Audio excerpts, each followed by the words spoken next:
Ang talasalitaan sa kabanatang ito ay bulwagan, gusaling pinangtatanghalan, rehas, kulungan, gabinete, tauhan sa pamahalaan, inilalaan, pagbibigay ng oras, nilait, pagsabi ng negatibo o paninira. Ginaganap ang klase sa pisika sa isang bulwagang pahaba na may bintanang rehas. Meron ditong gabinete na naglalaman ng mga kagamitang papisika, ngunit ito ay nilalaan lamang sa mga panauhing dumadalaw at hindi sa mga estudyante. Ang Dominikadong pare na si Padre Milyon ang siyang propesor sa pisika. Tungkol sa salamin ang diskusyon sa araw na iyon. Una niyang tinawag ang isang antuking estudyante para ipaliwanag ang lahat ng kanyang tinuro. Ngunit nang hindi ito makasagot ay nilait niya lamang ito at pinahiya sa buong klase. Antuking? Ano ka?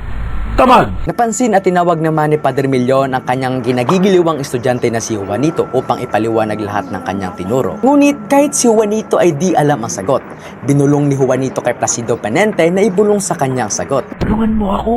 Dali! Ngunit walang maibulong na sagot sa kanya si Placido. Inapakan ni Juanito ang kanyang paa dahilan kung bakit napasigaw si Placido. Aray! Napakahayop mo! Narinig naman agad ito ni Padre Milyon at galit na tinawag si Placido upang sumagot sa kanyang katanungan. Ngunit wala ding maisagot si Placido, kaya tinanong ni Padre Milyon ang kanyang pangalan. Placido po. Nilait ng propesor ang kanyang pangalan at ginawa itong Placido Bulong dahil sa kanyang ginawa. Lalong mabuting itawag sa iyo Placidong Bulong. Ngunit kailangan bigyan kita ng parusa sa iyong pagdidikta o pagbubulong. Binigyan ng kaparusahan ni Padre Milyon na pagbubulong na ginawa ni Placido at sa hindi niya pagsagot araw-araw. Nagpaliwanag naman agad si Placido ngunit walang pakialam ang padre at nilait niya lamang ito. Iloso po na hindi na pumasok sa klase, hindi pa marunong ng leksyon.